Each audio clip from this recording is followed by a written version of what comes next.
মাধ্যমিক পরীক্ষার প্রস্তুতি শুরু করলো পশ্চিমবঙ্গ মধ্যশিক্ষা পর্ষদ। শুক্রবার সকালে মাধ্যমিক পরীক্ষার প্রস্তুতিতে মালদা কলেজ অডিটোরিয়ামের সানাউল্লাহ মঞ্চে একটি বৈঠকের আয়োজন করা হয়। উপস্থিত ছিলেন অতিরিক্ত জেলা শাসক অনিন্দ্য চৌধুরী, ডিআই বাণীব্রত দাস সহ অন্যান্য জেলা ও পুলিশ আধিকারিকেরা। জেলা প্রশাসন সূত্রে খবর, এবারে মাধ্যমিক পরীক্ষায় মেন ভেন্যু থাকছে 19টি, সাব ভেন্যু 103টি, পরীক্ষা কেন্দ্র 122টি।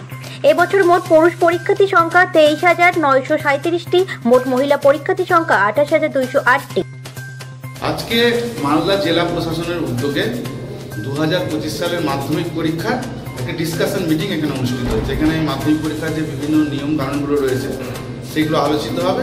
আজকের বিশেষ বৈশিষ্ট্যটা হচ্ছে যে মালদা জেলার মাধ্যমিক পরীক্ষার সঙ্গে যারা জড়িত সবাই এখানে উপস্থিত, প্রায় সবাই, যারা মুখ্য দায়িত্ব রয়েছে তারা সবাই জড়িত। কতজন এসছেন আজকে এখানে আমাদের যেটা হিসেব মতো এখানে 350 মতো উপস্থিতি আছে। বলছি কিভাবে প্রস্তুতি হবে আগামী দিনে মাধ্যমিকের? এটা 10 তারিখ থেকে শুরু হচ্ছে, 22 তারিখ অবধি চলবে ফেব্রুয়ারি মাসে। এবার হচ্ছে এখানে যাবতীয় যে প্রস্তুতির পর্বগুলো, প্রথম পর্বে কিছু কাজ থাকে, যেরকম বিভিন্ন সেন্টারে মিটিং হয়, সেই সমস্ত মিটিংগুলো হয়ে গেছে।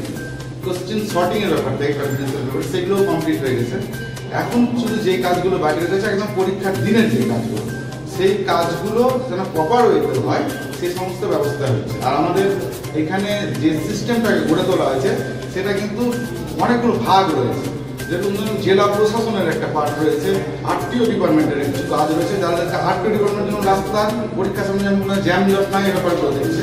স্বাস্থ্য ডিপার্টমেন্ট রয়েছে, কোনো পরীক্ষার্থী অসুস্থ হয়ে গেলে তার ব্যবস্থা, অ্যাম্বুলেন্সের ব্যবস্থা থেকে শুরু করে আরটিও ডিপার্টমেন্টে আরও অনেক কাজ করছে, ধরেন ফেরি ঘাটের ব্যবস্থাগুলো ক্লিয়ার রেখেছে।